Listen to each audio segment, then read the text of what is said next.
So equity mein I've put 100 rupees. Sham ko the fund manager will get that 100 rupees in their account. Tomorrow they will invest that 100 rupees in the equity market. Day after tomorrow I will put a redemption of 100 rupees. Fund manager will get that request. They will sell shares of 100 rupees. I will get my money back. It is possible. Why? Because the underlying market is liquid. Sometimes we hear na small cap mein liquidity nahi hai, ye nahi hai. So that's why when large redemptions come, you will see small cap NAVs falling faster. HNI portfolios, high net worth individual portfolios, right? Now, most of them have very long-term goals. I mean, this money is there for like decades, right? Yeah, forever. Yeah. But it's still about asset allocation for most. It's still about knowing that unknown, right? Like that's something that you don't know, and therefore, while data may always show that long-term everything is okay, but what fund selection have you done? What final allocation have you done?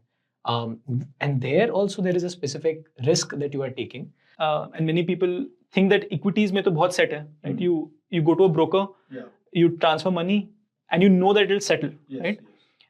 I think that same comfort has been brought to the bond market, right? So if you go on any OBPP platform like Grip, you will transact with the stock exchange.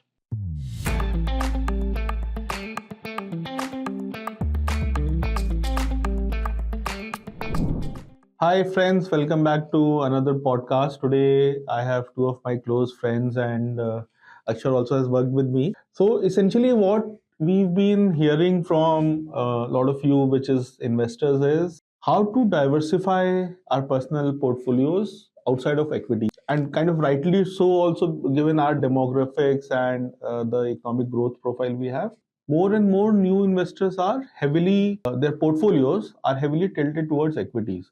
But equities are just one asset class. There is a world of investing outside of equities also, whether direct equity investing or through mutual funds. And a lot of investors have also kind of thinking about that. We've made a lot of good money over the last 3-4 years. Is it a right time to maybe take some money off the table and think of investing it somewhere else? So I thought a couple of my friends who are young startup entrepreneurs in this field, I'll get them and we'll chat about this. So why don't you introduce yourselves, Akshar? Maybe let's start with you. Thanks, Rohit. Pleasure coming here. Pleasure coming back here. I was part of Kotak from 2017 to 2023, just before I started my own company. So it'll carry a lot of memories back. And at now, when I started, and you've seen both sides of it. Actually, you were part of wealth management, and then you were part of Cherry, which is a fintech. Yeah. So you've seen kind of both sides. And in your new venture, actually, this fintech part has actually played a bigger role, isn't it? So I keep telling everybody that had two stints at Kotak. One was the bank, one was the fintech, and now I'm bridging both. Actually, why don't you tell what exactly are you doing? So basically, Fixerra is a B2B fintech company in banking as a service, where we provide our APIs and embedded finance to multiple B2C fintech startups, digital platforms that want to launch banking products on them. So we provide the rails for it, the digital infrastructure for it, so that they could go live in less than a week. If there's So maybe the investors listening to us. So let's say there is this food delivery app which also has a credit card now available. So somebody like you would be powering that. Absolutely. In fact, we have just recently tied up with Zomato. So Zomato is powering deposits for its 5 lakh plus delivery partners, which is powered through Fixerra. So for the delivery it's live already? They're just going live in the first week of October. So this is not in the app which we use. It's just the app in with the the delivery partner. Yes. But it's good, na? Unka bhi savings hoga. Exactly. So Zomato pays out. I mean, Dipinder last time posted just about a month back. They pay out 4,000 crores every year as payout to their delivery partners. And what do the delivery partners do of it, or how can they make better financial choices through this? So one of the things they want to introduce is a good savings account and then a good fixed deposit for them, and that's getting integrated within the branding of Zomato, but powered by Fixerra. Great, makes sense. Yeah. And Nikhil, why don't you talk about your company, because yours is His is slightly more B2B, yours is slightly more B2C. Yeah, absolutely. No, first of all, thank you for inviting and thank you for also calling me young. That is kind of you. I was listening to his experience and mine is a bit, slightly bit longer. No, so that's because if I can call you young, I can call myself also young. So Yeah.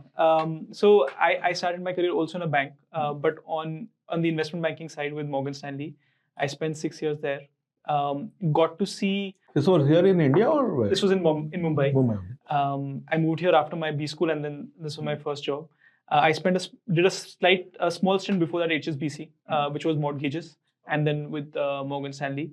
At Morgan Stanley, got to see a lot of the early tech business in India, classified e-commerce, payments, and then over a period of time, more sophisticated businesses.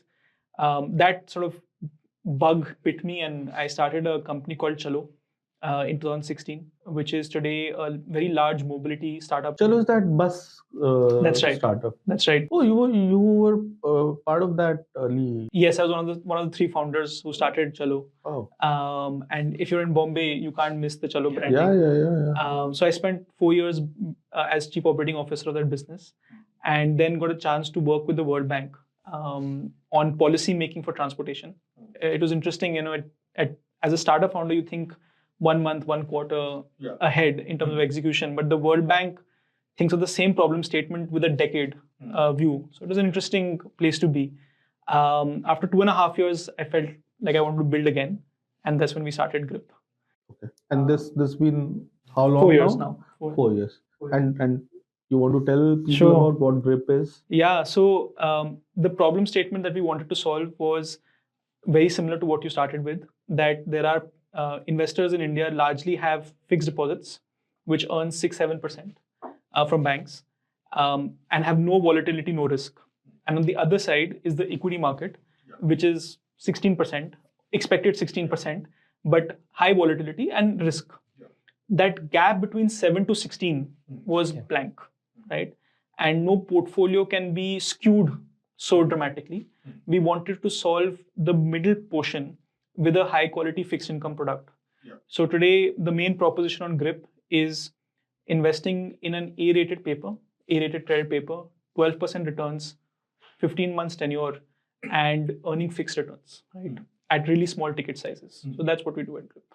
So, if just to kind of again draw the landscape, that there is the bank FD, which is let's say today at 7.5%. There is equity, which is expected return of 14-15% over longer periods of time. And then this space which is in between, various products are there. We'll talk about it. One of which is bonds, and this is something very close to my heart. So I've spent maybe about 10 years of my formative years in the bond market. So we'll chat about this. So okay, let's come to the topic. So essentially, I'll tell you the way the market setup currently looks like, and this is all based on conversations that we are hearing from investors, which is faith in the equity story in India continues to remain very, very strong. Okay, and I mean there are various data which supports this, but some of the data which when you think outside in, which is when you're maybe outside India and global investors, etc., and you're thinking about where to allocate capital, some of the mega trends, the way they are manifesting, I think the biggest one is demographics. Okay, and we keep talking about India is a young country, and it's been a young country for a while now, but what's happening outside India is completely mind blowing. Forget Japan getting old, forget US or Europe getting old. China last year, for the first time ever, they had a population degrowth. Okay, so over a period of time, a time will come when the mega factories which possibly the Chinese have built, there would be people to run those factories. Okay, and due to various other reasons, etc., young market. So with a 6 to 7% real growth, a 4 to 5% inflation, and 11 to 12% nominal growth is somewhat given. Obviously, we can screw it up badly, and we can squander the good fortune that we have. But let's say 11 to 12%, which is given. It is unlikely that the long-term equity returns will be too far off from this. Now, what happens is, let's say the trend line is this. In the last 4 years, since the market has been so good, you are above the trend line somewhere. Maybe there can be a consolidation so that the trend line catches up, or there can be a slight bit of correction so that your return profile also comes back to the trend line. But the faith in this trend line going up is really, really strong. Obviously, a lot of kudos to people like you who are creating new companies, and many of these companies are now accessing public markets, right? Whether SME, mid cap, small cap, large cap. But what also is happening, which is slightly more contextual, is that hey, I've made a lot of good money over the last 4 years. Does it make sense to allocate some bit of it to some other areas? So I'll start with you, Akshar, since you deal a lot in fixed deposits. Let's take that as an example. How do you see the role of a fixed deposit in an investor's portfolio? No, I think Rohit, you rightly said that there is hardly any debate right now in the India growth story for long term. Yeah. But if you look at the portfolio construct of any retail investor, there is a sizable portion that has to be carved out, at least in the ideal sense. And now, more so with growing awareness, investors are knowing that they have to carve out for a couple of things, which long term equity as a growth story cannot justify. First point is emergency funds. An emergency fund is categorized by the understanding that I can get it when I want it, and I will not be at the mercy of a equity market or a political or a geopolitical event. Sure. The second is short-term goals. I want to buy a house 2 years later. I want to save for the down payment of a car. Yeah. Now, some of those things. My kid is in class 10. She will go to class 12 in 2 years. Then there is obviously a big expense. Medical engineering जो भी करना होगा. Exactly. तो पता है मुझे 2 साल के बाद there is a big outflow. आने ही वाला है. तो आपका जब डिटर्मिनेबल शॉर्ट टर्म गोल्स होता है, आप उसके साथ इंडिया की लॉन्ग टर्म ग्रोथ स्टोरी नहीं डाल सकते. Now the problem in India is, and that's why the spectrum is so large. You said एक जगह बैंक एफडीज और एक जगह इक्विटीज है. मुझे तो लग रहा है कि जो बैंक एफडीज है वो भी 160 लाख करोड़ मार्केट है.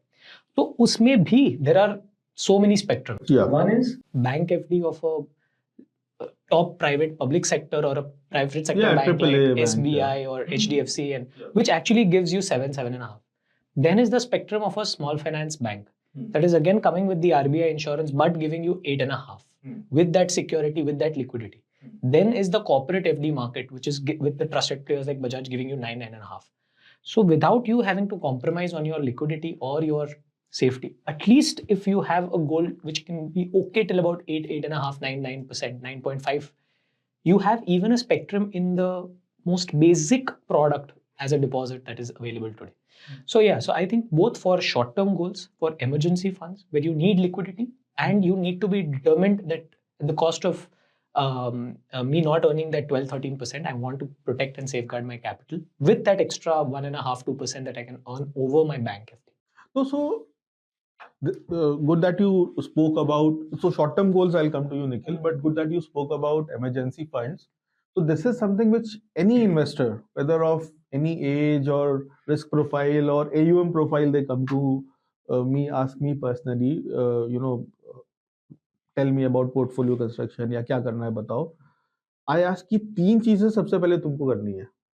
One is this emergency funds, okay? And the range is between 3 months of your salary. I'm right now talking about salary, but it's equally relevant for business people also. 3 months of salary to 12 months of salary. I keep 6 months, okay?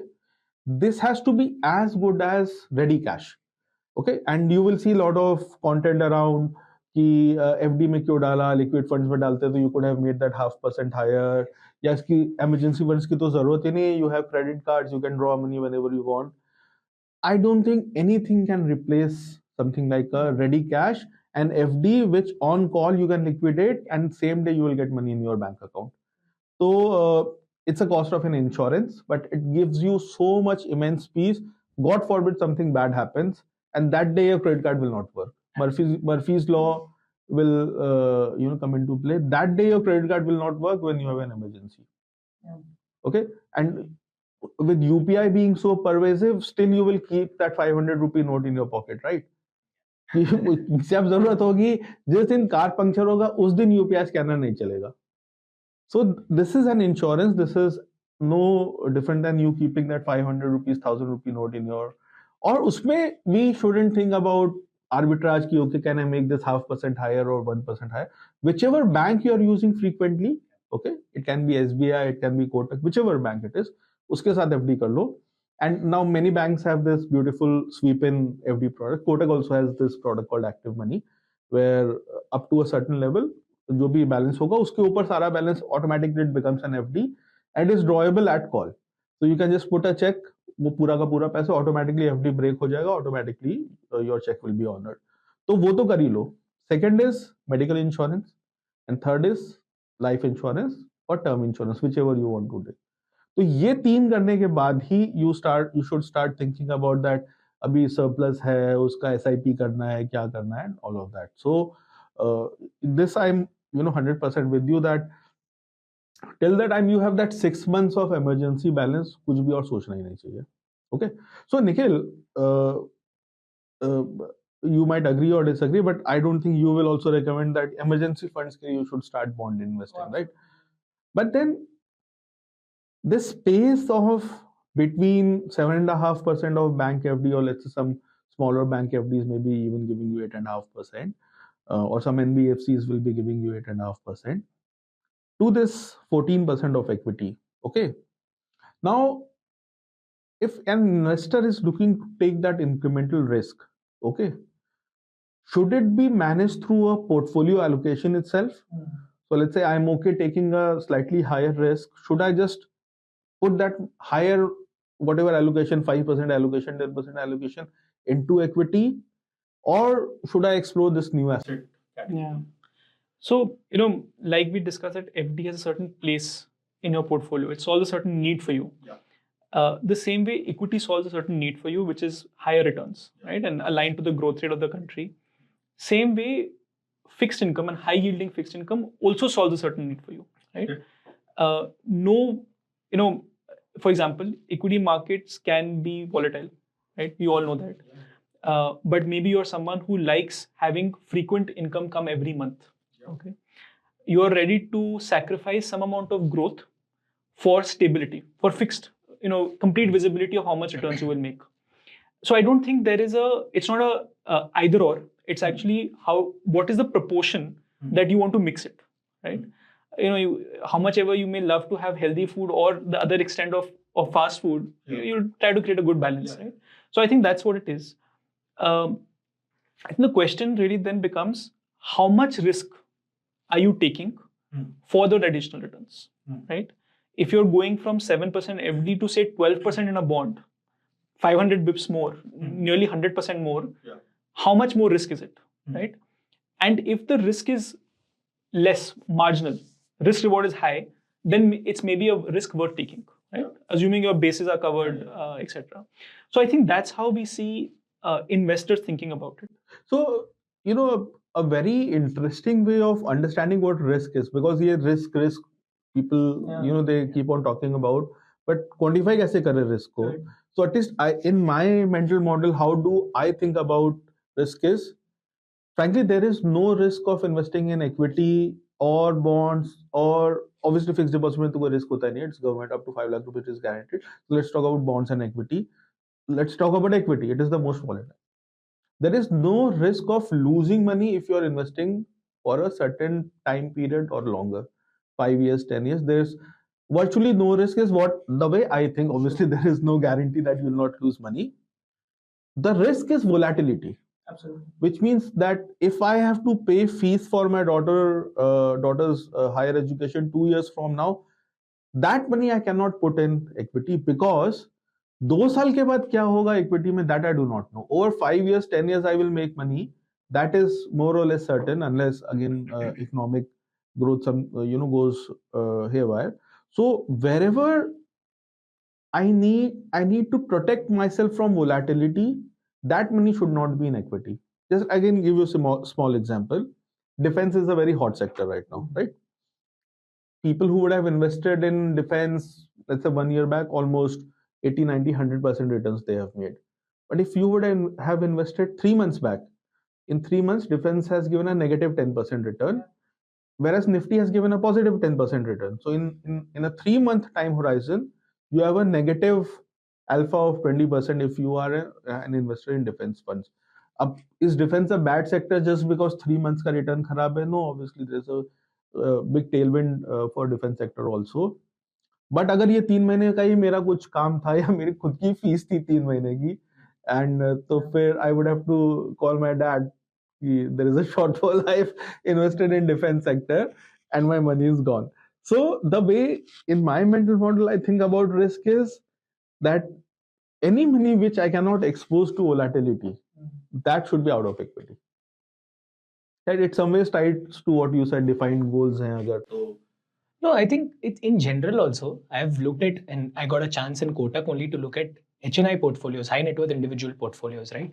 Now, most of them have very long-term goals. I mean, this money is there for like decades, right? Yeah, forever. Yeah. But it's still about asset allocation for most. It's still about knowing that unknown, right? Like that's something that you don't know, and therefore, while data may always show that long-term everything is okay, and you, what fund selection have you done? What final allocation have you done?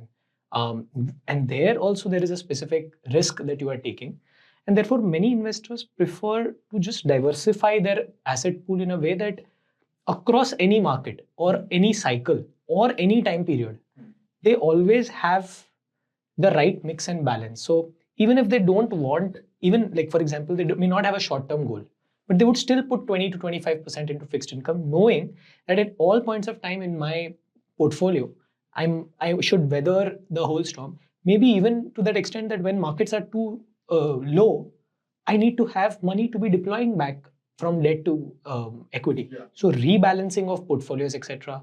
That's like core discipline that many. No, sure. I mean, let's say again, this is a topic of hot discussion right now. Many equity funds are carrying large cash positions. It's not that they want that 3, 4, 5% return which cash will give them. They are just waiting in case some correction is there in the market. They can deploy at a better level. So kind of an extension to this point, Nikhil, is we know that globally bond markets for individual investors also, they are very big, right? Yeah. And there are a lot of vehicles to invest in bond markets, and there are indices, and the fund industry for bond investors also is very large, etc. And I don't know how many of our retail investors actually track the 10-year rate in India, but there it is very hotly tracked. In fact, I would say that possibly Indian investors are tracking US Treasury rates more than what they're tracking Indian GSEC rate, right? Why do you think this disparity of penetration of bond as a product? Because it's a beautiful product. I personally, since I've spent on the institutional side, it is quite large still. Yeah. Whether it is corporate bonds, whether it is government securities. But for individual investors, why do you think now it is picking up? Thanks to people like you. I think regulator also has done a lot of good work. Regulations have come to make it safer for investors to kind of invest. So why hasn't it happened so far? And what is changing now, which will make it more attractive for investors?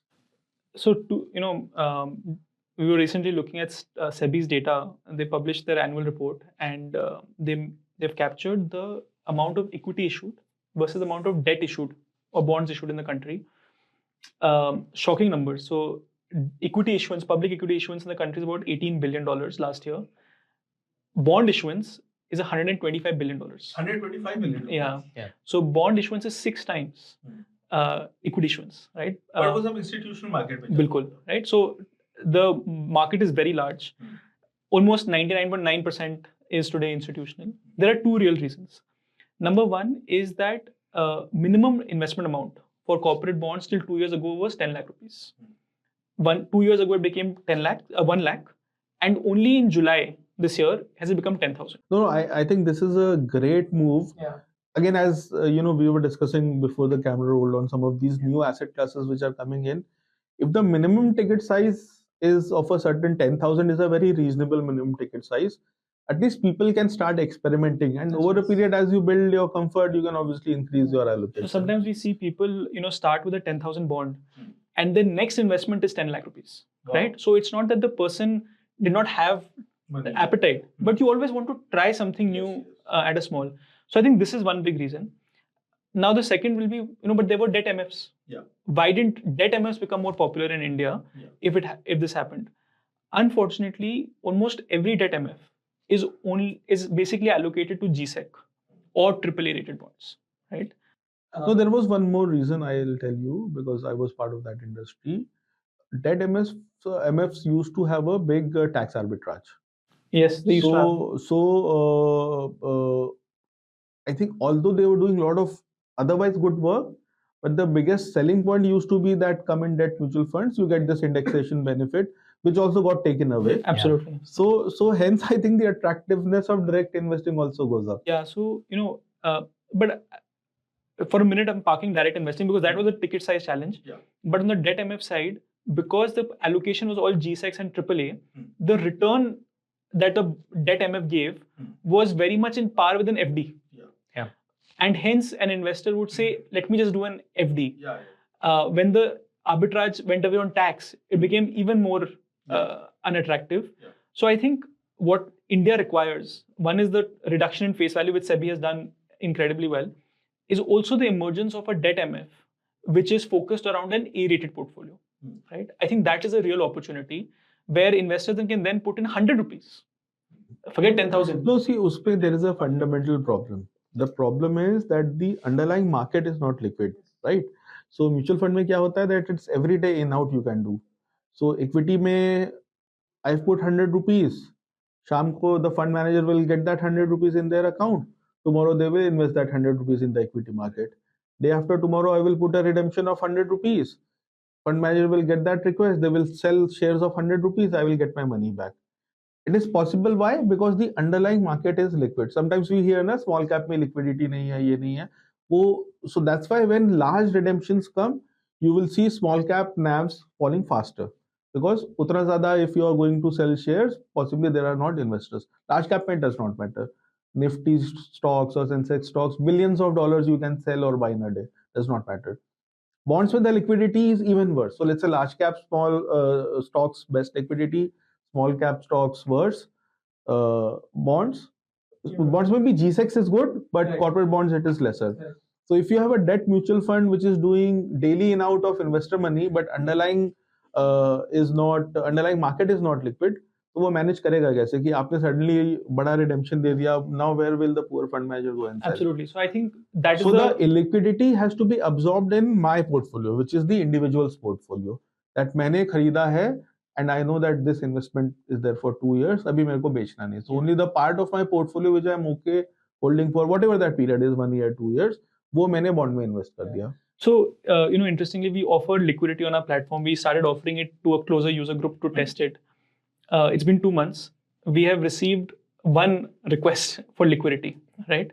No, Nikhil, that is a wrong way to look at it. Same is true for equity mutual funds also. But there, when the cycle turns, there will be there will be, absolutely. But I think the one difference is that in many bonds, in all bonds, you receive monthly interest.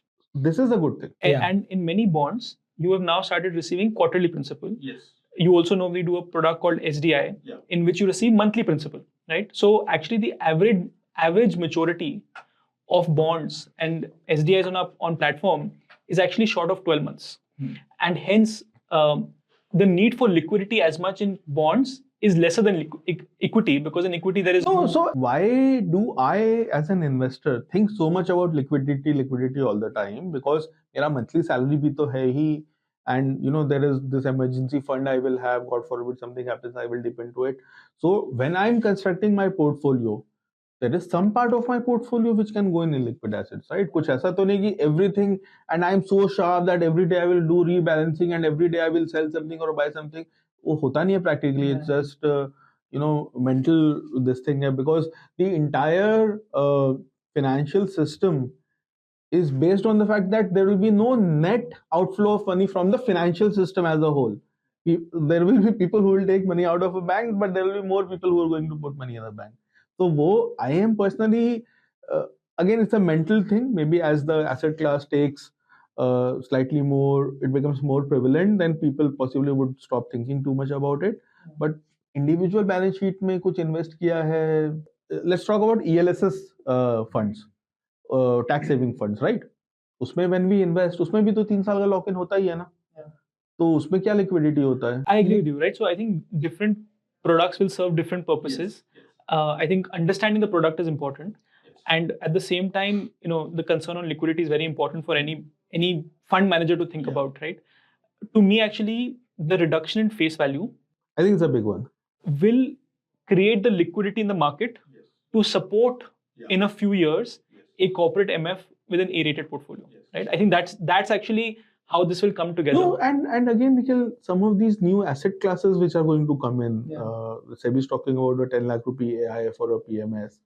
They can have a zero redemption thing, right?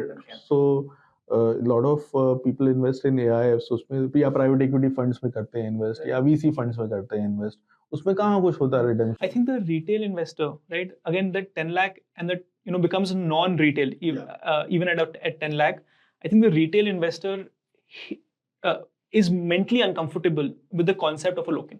Okay, I agree a lot. So I think for him, even if, and SEBI has also proposed for corporate bonds that the issuer can offer monthly buyback, right? Yeah, recently it came. It has come as a discussion paper, but I think those kind of solutions, right, very innovative solutions, can be unlocks. Just to know that once in a month, once in a quarter, I can sell my bond back If I need to. is more than enough. Yes. Very few people in a normal cycle will exercise it, but the comfort is very important to begin building the asset class. So you were saying something? No, I was, in fact, on this point, I think the mental comfort is what helps any product scale. Just imagine we announce that corporate bonds with 10,000 ticket size now available for easy liquidity reselling. I think it's again what his point, most people don't want to sell off their financial investments, but knowing that they can, I think gives them, and that's one of the core reasons why people have since years, while it may not be the best investment to park all your funds in, have put money into deposits because they feel that I can take it out anytime possible, right? With a Forget protection. deposits. If you think about the success of P2P, Oh, absolutely. it was largely built on the promise of anytime liquidity. Yeah. But I think that was a kind of an aggressive interpretation of. Absolutely. And there's been fines and it's very clear. But that as a retail proposition was very powerful. Yeah. And so, in fact, I'm just thinking on what the lines that you said, right? Liquidity will come in as more participation comes in. And in fact, I am also thinking that many of these things will develop into even integrated banking services with liquidity. For example, if there's a good bond, like we are now talking about loan against mutual funds so conveniently, right? Yeah. I mean, loan against bonds can happen tomorrow. Yeah. So banks will tomorrow open up channels saying, hey, it's the same demat. I have the bond. I will take it for some time. If you want emergency liquidity, here is something that I'm giving it to you.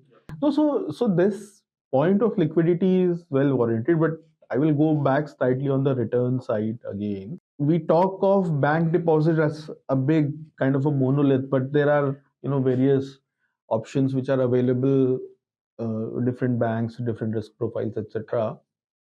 Up to 5 lakh rupees anyways does not matter, right? Because all banks, it's guaranteed by the government. But when you go outside of banks, when you go to NBFCs, there are NBFCs who have fixed deposits. I think RBI, again, kind of credit to sometimes in the industry, we also crave that our regulators are over conservative. But I think credit goes to RBI also that the licensing of who can actually issue a fixed deposit, that has been very tightly controlled. So the kind of companies who are able to issue fixed deposits outside of banks, that is also like very few companies are there, and no new companies generally are getting a license to issue fixed deposits. So that also is a very interesting space, isn't it? HDFC used to be a big issuer, Bajaj Finance is an issuer, Shriram Transport, Mahindra Finance. So these are like very good companies, isn't it? No, if you look at it, there are 3 NBFCs that are RBI licensed to accept deposit. All 3 of them are Nifty 50 companies. You look at Bajaj Finance, you look at Shriram Finance, now it's entered Nifty 50, you have Mahindra and Mahindra. So the fact is that, again, you go back to the comfort and the trust, right? Because so Mahindra Finance is not. So Mahindra Finance is not. The parent is. But the parent company is. So overall, the idea is that people pool assets, at least when they want to keep everything safe, into some brand or name that they trust. And again, that's why RBI is very conscious of.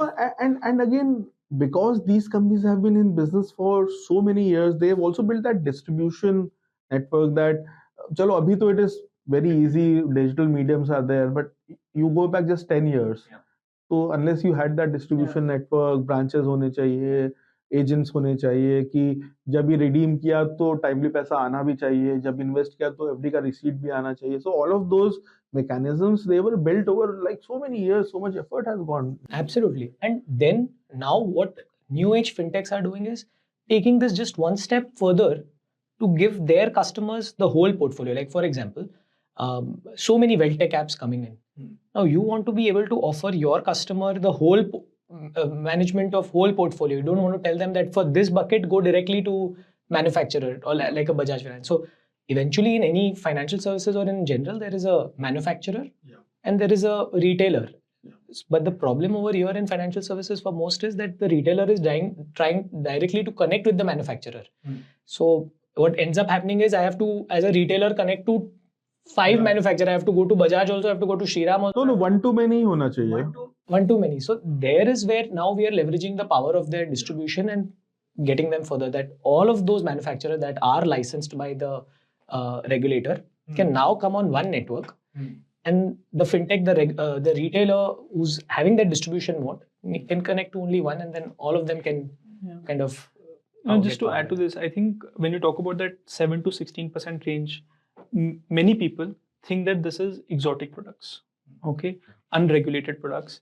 But I think that has changed. Right? Yeah. Even for example, the example of FDs, these are as commonplace as it gets. I think Bajaj has some 50,000 crore in FDs under it. But and you extend that logic to bonds, and you extend that logic to other fixed income instruments. By the way, Bajaj Finance also is a very big issuer in bond market, but all of that goes in the institutional market. It doesn't go to retail market. Well, because the pricing of that paper, it's very tightly priced, and hence retail appetite is low. But I think it's a great comfort for retail investors to think that everything they're touching in this space actually is regulated, right? The same standards that are there for who should get a license for deposit taking. There are robust licenses for who should issue a bond, how does rating happen, and all those products that were earlier institutional, right, are coming in the retail space. No, and maybe you can shed some more light on how regulators are thinking about it. But I think wherever retail money is concerned, regulators, and rightly so, they become slightly even more cautious, right? That whatever precautions or protections which can be built in, see, ultimately fundamental risk of the product, no one can take away. If you have invested in a bad stock, it goes down 80%, you made a bad decision. वो उसका insurance नहीं मिलेगा, but that when you pay money to your broker, the stock should actually come in your demat account. When you're selling the stock, the money should come in your bank account. वो सारे protections can be built, right?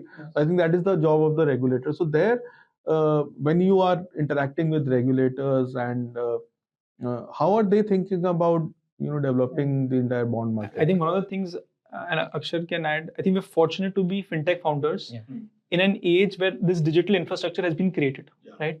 So for example, and many people think that equities mein to bahut set hai, right? You go to a broker, you transfer money, and you know that it will settle, right? I think that same comfort has been brought to the bond market, right? So if you go on any OBPP platform like Grip, you will transact with the stock exchange, right? At no point of time you are transacting with the stock exchange, because they're all listed products, listed bonds. So when you place an order, our system is actually talking to NSE system, and NSE is recording your order. Oh, I'm not giving money to you. You're not giving money to us. It is NSE's clearing corporation, NSCL, which is receiving your money through a payment gateway. And that payment gateway, the merchant of the payment gateway is not Grip. The merchant is NSE, right? So at no point of time does your money touch us. No, then there is no risk. There's no risk. Settlement will happen. Definitely. Settlement will happen on a T+1 basis. आप मेरे पैसे लेके नहीं भाग सकते. अभी वो underlying bond में कुछ गड़बड़ हो जाता है, वो रिस्क तो मैं ले रहा हूँ. बिल्कुल. So the transaction risk has been removed. Transaction settlement. Correct. That's what that black hole that used to happen with respect to this is no longer there. And T+1 units are settled in your demat account, right? So complete visibility. no lock-in. Effectively, you can exit whenever you want. It's a demat held instrument, listed instrument. So all of those things have been solved by the regulator, and I think they are doing more and more things now to create the liquidity behind, which is I think the next step in the bond market. And if I talk about regulation we spoke about, you were talking about some innovation that you have done where you can get monthly. What's that? So I think and I'll link it to the part on risk that we were talking about.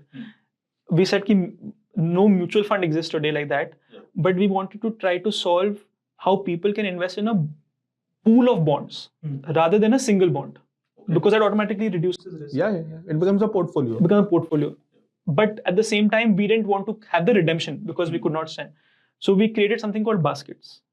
And every basket has a particular theme. No, our investors know. So Cherry has baskets. Yes, it sells really well. Correct. So we do baskets of bonds. So today, in fact, we've launched something called Ultra 10, which is 10 bonds in a single basket. Total price is 36,000 rupees. Oh, right. So it's incredible diversity. It's like I have to do 10 orders. One order, one click, right? And then those bonds get and settlement. I say it's going to NSC and everything. Absolutely. So I place one order and I get 10 bonds in my portfolio. You get 10 bonds on your portfolio. So that automatically is diversifying your risk. Absolutely. So why don't you do something like this, a FD basket or? So again, I think one part is the regulation, right? So what we are doing over here is, see, the stock exchange has come over here and become the clearing corporation for settling the bonds. In deposits, still, I think we keep that spirit on where we don't keep anything in the money flow to us. We let the money flow happen directly between the issuer and with the platform of your choice. So we are extending it to any and all platforms. So to make it as safe as possible, we're letting sure that the end investor's money is getting directly to the... No, I think this is something which most of the tech entrepreneurs, they have understood and done well. Obviously, there are some bad players. Is no one is touching the customer's money. Yeah.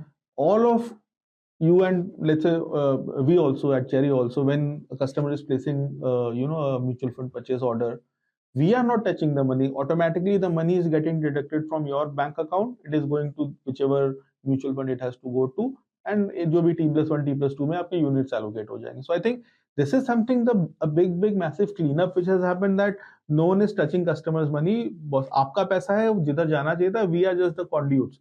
We are providing FD लेना है, bond लेना है, जो भी लेना है.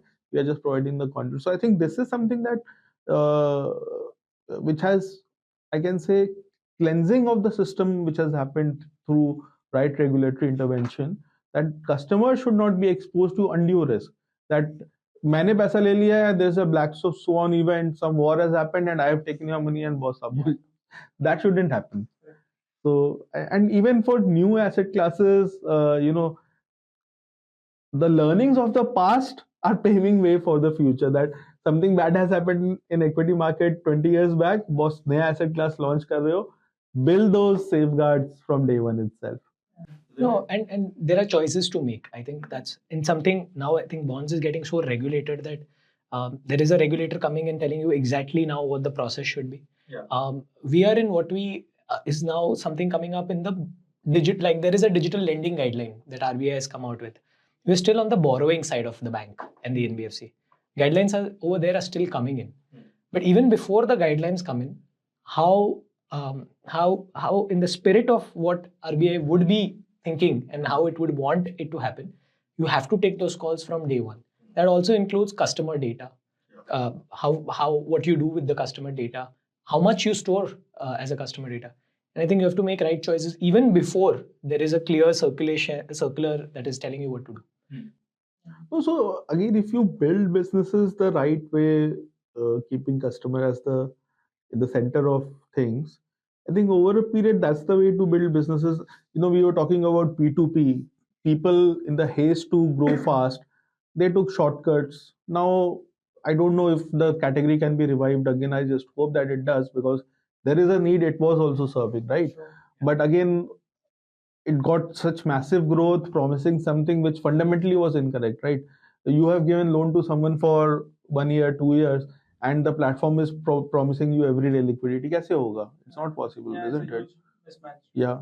So that is a great thing. So anyway, so before we wind up, So I must ask you, what are you doing in your personal portfolio? So Nikhil, let's start with you. My answer will seem strange, but I'll happy to give it. So I have zero equity. Zero equity. Zero equity. So you told that you are not young, but are you that old that there's zero equity? No, I have zero public equity.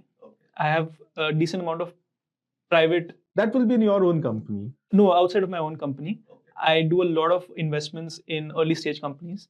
I feel that that's a space I understand better than public markets. Oh, that's fine. Because I've been in this ecosystem for 10 years. So I understand that space better.